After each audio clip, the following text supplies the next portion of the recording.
욥기 42장 10절에서 17절입니다. 욥이 그의 친구들을 위하여 기도할 때에 여호와께서 욥의 공경을 돌이키시고 여호와께서 욥에게 이전 모든 소유보다 갑절이나 주신지라. 이에 그의 모든 형제와 자매와 이전에 알던 이들이 다 와서 그의 집에서 그와 함께 음식을 먹고 여호와께서 그에게 내리신 모든 재앙에 관하여 그를 위하여 슬퍼하며 위로하고 각각 캐시타 하나씩과 금고리 하나씩을 주었더라. 여호와께서 욥의 말년에 욥에게 처음보다 더 복을 주시니 그가 양 14,000과 낙타 6,000과 소 1,000 겨리와 암나귀 1,000을 두었고 또 아들 7과 딸 3을 두었으며 그가 첫째 딸은 여미마라 이름하였고 둘째 딸은 그시아라 이름하였고 셋째 딸은 게란합북이라 이름하였으니 모든 땅에서 욥의 딸들처럼 아리따운 여자가 없었더라. 그의 아버지가 그들에게 그들의 오라비들처럼 기업을 주었더라. 그 후에 욥이 140년을 살며 아들과 손자 4대를 보았고 욥이 늙어 나이가 차서 죽었더라. 아멘. 오늘 성경 말씀 욥기 42장 10절에서 17절 말씀입니다. 오늘 말씀은 욥의 마지막 욥기서의 마지막 부분입니다. 욥에게 임한 갑절의 축복과 복된 생애에 대해서 기록을 하고 있습니다. 이런 말씀을 간단하게 보게 되면 먼저 10절은 욥이 친구들을 위한 중보 제사를 드리는 하나님께서 욥을 신체적으로 육체적으로 회복시키는 것뿐만 아니라 물질적으로도 이전보다 갑절의 축복을 허락하셨다라는 것입니다. 11절부터 15절 말씀은 하나님께서 욥에게 베푸신 갑절의 축복의 내용을 구체적으로 이야기해 줍니다. 그리고 16절, 17절은 욥이 장수했고 복된 죽음에 대해서 기록되어져 있습니다. 이런 말씀, 이런 기록에 의하면 욥은 회복된 이후에 140년을 더 살았다라고 이야기하고 있는데 이러고 와서 그가 약 200년 정도를 살았을 것으로 이제 추측할 수가 있습니다. 이것은 복의 근원이 될 것이다라는 축복을 받은 아브라함이 175년을 산 것보다 더 오래 살았다라는 것으로 그가 세상에 하나님의 복을 충분히 누리며 살았다라는 것을 이야기해 줍니다. 그런데 이런 본문에서 우리가 간과하지 말아야 할 것이 있습니다. 그것은 바로 욥에게 임한 갑절의 축복을 단순히 욥의 신앙의 인내에 대한 보상의 차원으로 주어지는 것으로 이해한다라는 것은 아닙니다. 그렇게 이해해서는 안 된다라는 말씀입니다. 욥은 분명 고난당하기 전부터 의인이었습니다. 또 그가 고난당한 이후 역시 그가 잘못해서 죄를 지어서 고난당한 것은 아니었습니다. 또 욥은 여러 시험과 극심한 고난에도 하나님을 향한 그 신앙, 그 믿음 버리지 않았습니다. 따라서 도식적으로 보면 그에게 임한 갑절의 축복은 그의 신앙의 인내에 대한 보상으로 여겨질 수 있습니다. 하지만 욥기서 전체적으로 말하고자 하는 것, 인생 전반에 나타난 모든 현상은 단순히 인과응보 논리로 이해할 수 없다라는 사실입니다. 따라서 욥에게 임한 그 갑절의 축복을 그의 신앙의 인내, 순종에 대한 보상으로 본다면 욥기의 기본 메시지를 잘못 이해하고 마는 것입니다. 잘못 왜곡하게 되는 것입니다. 따라서 욥에게 임한 갑절의 축복은 그의 신앙에 대한 보상 차원에서 이해할 것이 아니라 하나님의 주권적인 뜻에 따른 것으로 보아야 한다라는 것입니다. 절대적인 하나님의 뜻이고 하나님의 의지고 하나님의 의도다라는 것입니다. 즉 욥의 고난과 갑절의 축복 모두 하나님의 절대적인 주권 아래서 하나님의 의로운 섭리로 말미암아 주어진 것으로 보아야 하는 것입니다.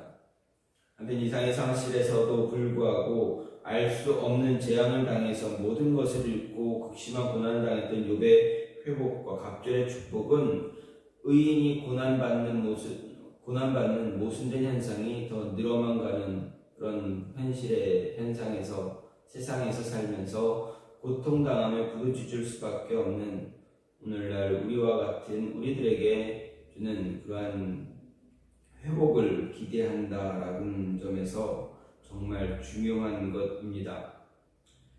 즉 성도들은 이 세상에서 공중권세 잡은 사단의 시기와 질투로 인해서 의인이 고통을 당하고 악인이 득세하는 그런 모순된 현실에 처할 수밖에 없지만 세상 마지막에 이르면 하나님은 자신의 절대적 공의로 악인들은 하나님의 뜻대로 심판하시고 하나님의 사람들 즉 성도들 그리스도인들 우리가 타락하기 이전의 상태보다 더 완전한 형태로 회복시켜 주신다라는 것입니다.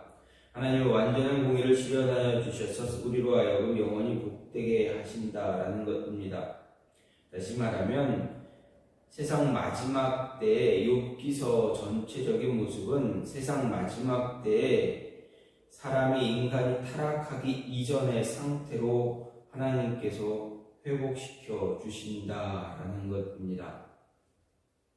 즉 아담과 하와가 하나님의 천지창조 이후 아담과 하와가 누렸던 참 많은 그 축복이 그들의 죄로 인해서 사단에 유혹되고 사단의 의지에 따라서 사단이 원하는 대로 변했다가 마지막 날 끝까지 신앙 지키고 믿음을 지킨 자들에게 하나님께서는 마지막 날 온 세상을 회복시킬 때 우리의 하나님의 사람들도 함께 회복시키는 그런 모습이다라는 것을 우리에게 보여주고 있습니다.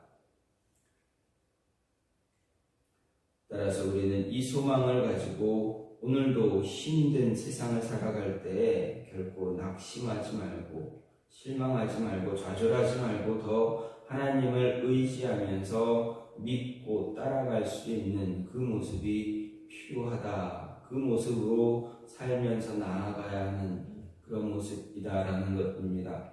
하나님의 인도하심 바라보며 하나님의 능력 붙잡고 하나님의 은혜를 붙잡고 살아갈 수 있는 그러한 모습이 우리에게 필요하다라는 것을 욥기서를 통해서 우리가 볼 수가 있습니다. 그런 가운데 오늘 말씀, 특히 오늘 말씀으로 생각하게 되면 기도할 때 하나님께서 어떤 모습을 어떻게 회복시키고 어떻게 은혜를 주시는가를 생각해 볼 수가 있습니다. 그렇기에 10절 말씀을 보면 욥이 그의 친구들을 위해서 기도할 때라고 이야기합니다. 하나님께서는 욥에게 분명하게 말씀하셨습니다. 너의 친구들을 위해서 번제를 드리라, 제사를 드리라 하셨습니다. 그럼 내가 그 제사를 받고 너희 친구들의 죄를 용서해 주겠다 이야기하셨습니다. 그리고 그 친구들에게 분명하게 이야기합니다. 너희들은 재물을 가지고 욥에게 가서 욥을 통해서 나에게 제사를 드리라. 욥이 제사장 역할을 감당하면서 너희의 죄를 나에게 제사를 드릴 것이다. 그렇게 말씀하셨습니다. 즉 하나님께서는 욥과 욥의 친구들을 위해서 하나님의 은혜를 부어주시는데 그냥 다시 회복시켜 주신 것이 아니다라는 것입니다. 다시 말하면 욥이 하나님 앞에 기도할 때 하나님의 은혜가 하나님의 도우심이 하나님의 역사가 어떻게 나타나는가 오늘 말씀을 통해서 볼 수가 있는데 먼저 하나님의 은혜는 항상 기도하는 자에게 주어진다라는 것입니다. 하나님을 향해서 기도하는 자에게 하나님은 그 끝까지 은혜를 허락해 주신다라는 것입니다. 어떻게 보면 기도하지 않는 자에게도 기도하지 않는 것처럼 보이는데 누군가는 참 많은 은혜를 받고 있는 것처럼 보이기도 하고 참 갑절에 하나님 이거 말할 수 없는 내 마음이 아플 정도의 좀 시기와 질투가 일어날 정도의 그런 모습이 있는 것 같기도 합니다. 하지만 분명 그것은 우리의 눈으로만 보여지는 것이지 하나님의 눈으로 볼 때는 하나님의 은혜는 결코 기도하지 않는 자에게 하나님께 무릎 꿇지 않는 자에게 주어지지 않는다라는 것입니다. 일반 은총으로 모든 사람들에게 모든 세상의 모든 만물에게 하나님의 은혜가 돌아가지만 정작 진정한 은혜 하나님께서 더 주고자 하는 더 큰 축복의 은혜는 기도하는 자에게 주어진다라는 것입니다. 성경의 인물들을 보게 되면 믿음의 선배들을 보게 되면 그리고 기독교 역사의 많은 믿음의 선배들을 보게 되면 그 누구도 기도하지 않은 자가 없다라는 것입니다. 그들이 누리고 하나님의 은혜를 받고 누렸던 것 우리가 정말 세상적인 가치로 볼 때 세상적인 기준으로 볼 때도 세상적인 은혜 축복을 받은 믿음의 선배들을 보게 되면 다 기도하는 사람들이었다라는 것입니다. 생각해 보십시오. 정말 하나님께서 아담과 창조 이후 그들이 죄를 짓고 난 뒤 세상은 죄로 가득했습니다. 차곡차곡 쌓여서 넘칠 정도가 되었습니다. 넘치고 있었습니다. 그때 말씀하시는 하나님 앞에 나타난 의인 한 명, 그 의인 과연 어떤 자였겠습니까? 그 의인은 과연 어떤 일들을 행했겠습니까? 하나님 앞에서 의인이다, 하나님 앞에서 정직하게 행했다라고 하는 신앙의 인물들을 보게 되면 그들 가운데서 기도하지 않은 사람이 단 한 사람도 없다라는 것입니다. 하나님과 교제를 갖기 위해서는 기도가 필요한 것입니다. 필수 요소입니다. 기도 외에는 하나님의 뜻이, 하나님의 은혜가 나타나지 않는다라는 것입니다. 그래서 예수님도 하나님의 기적이 나타나지 않았던, 분명 예수님께 능력을 받았던 제자들이 귀신 들린 어린아이 하나 고치지 못했을 때 예수님께서 얼마나 한탄하셨습니까? 그들에게 무엇라 말씀하셨습니까? 기도하지 않으니 너희가 아무것도 할 수 없다라고 말씀하셨습니다. 기도 외에는 이런 유가 나타나지 못한다. 기도 외에는 하나님의 은혜가, 하나님의 이적이, 하나님의 일하심이 나타나지 않는다라는 것입니다. 그래서 하나님의 은혜를, 정말 하나님의 은혜를 강구하고 그 은혜를 체험하기를 원한다면 기도해야 한다는 것입니다.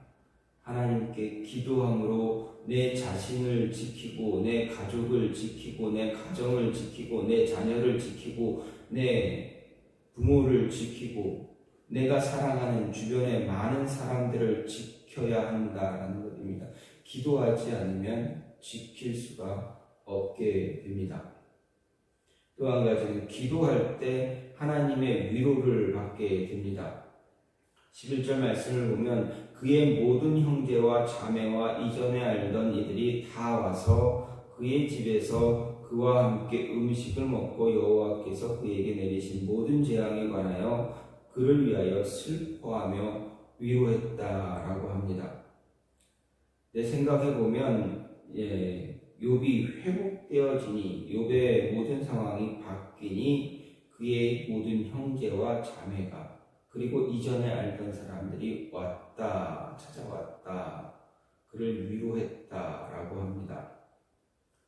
이 말씀을 보면 우리가 생각할 수 있는 것, 욥이 재앙을 당하고 고난을 당할 때 욥에게는 어떻습니까?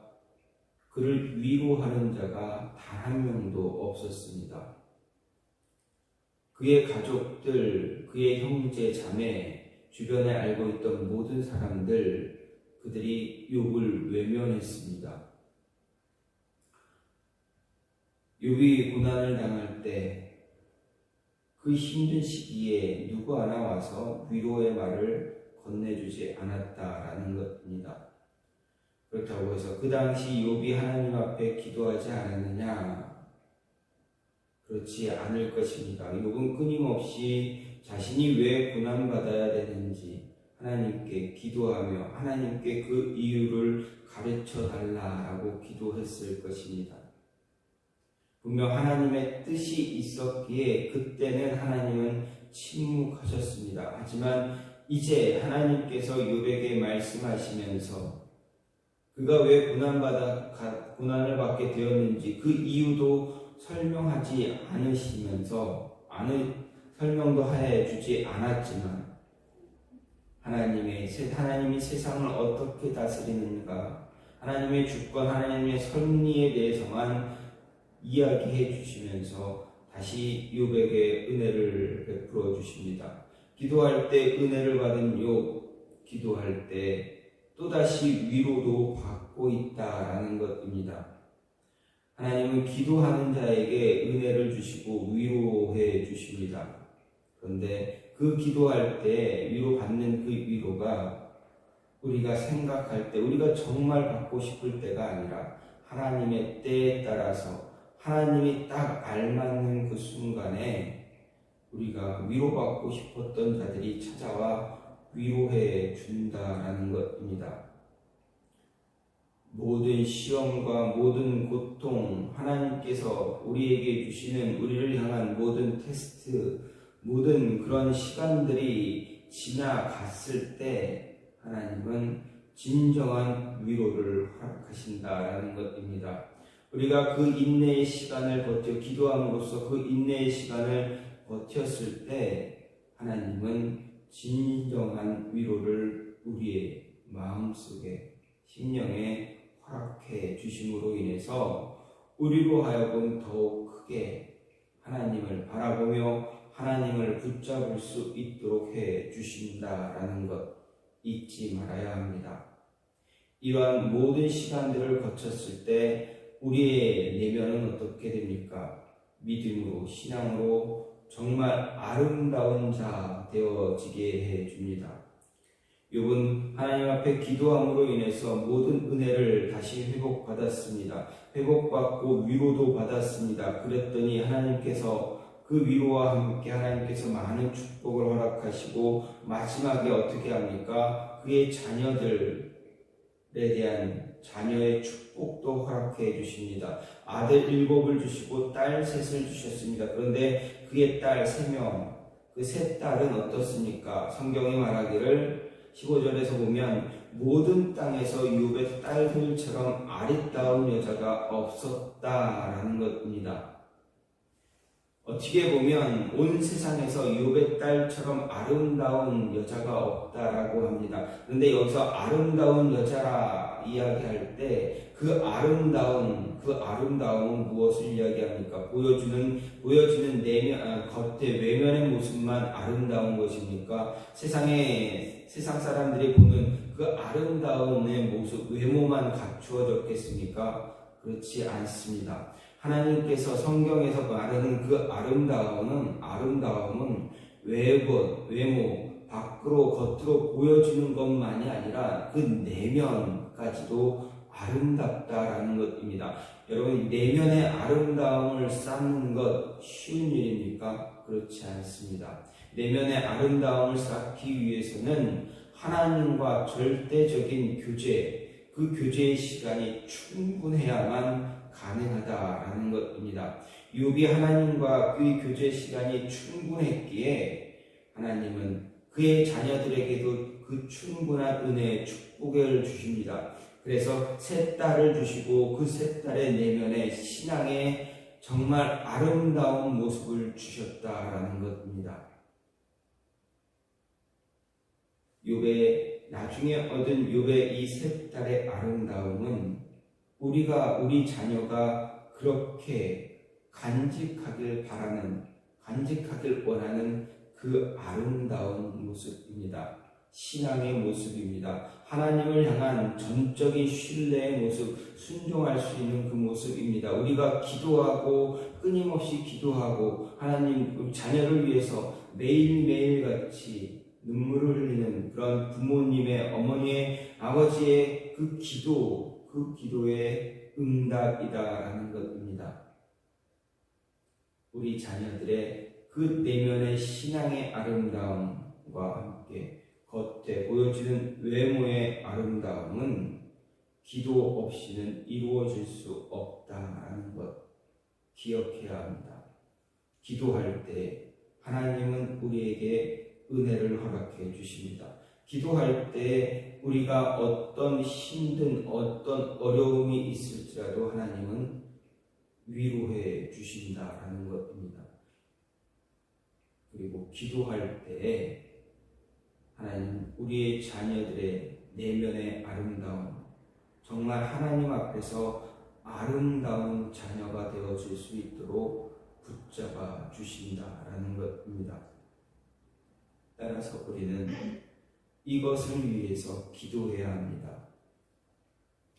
하나님과의 교제를 통해서 하나님의 주시는 그 충만한 은혜, 겉으로 세상이 보여지는, 세상이 말하는 그 충만한 그 은혜, 축복이 아니라 하나님이 주시는 하나님에 의한 그 은혜가 우리에게 임한다. 그 은혜를 위해서 기도해야 한다라는 것입니다. 그리고 기도할 때 하나님은 우리의 마음을 위로해 주십니다.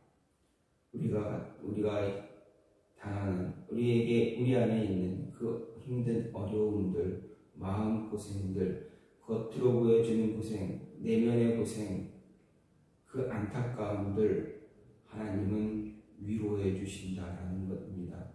하나님과의 깊은 교제가 없으면 이런 위로 받을 수가 없습니다.